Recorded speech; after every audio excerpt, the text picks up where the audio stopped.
Concrètement, comment fonctionne cette application ? Bonjour. Écoutez, cette application, en fait, le SAMU est régulièrement appelé pour des patients qui présentent un arrêt cardiaque. La localisation est faite par le SAMU et cette application, en fait, est téléchargée sur les smartphones des citoyens qui le désirent, qui le souhaitent.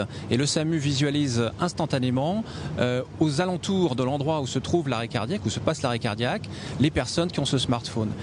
Alors elles sont alertées, elles ont un message, un qui les guide vers le lieu où se passe l'arrêt cardiaque et deux qui les mettent en contact avec le SAMU.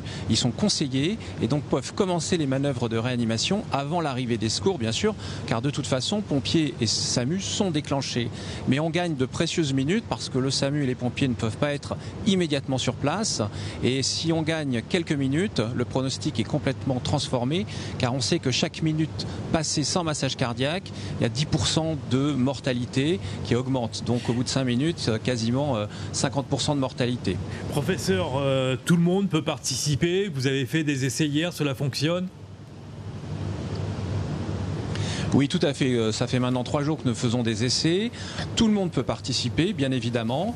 Même les personnes qui n'ont pas forcément de formation au secours, parce que de toute façon, elles seront guidées. À partir du moment où elles sont volontaires, c'est vraiment une action citoyenne. C'est quelque chose qui s'est développé maintenant dans de nombreux pays, et notamment en France métropolitaine.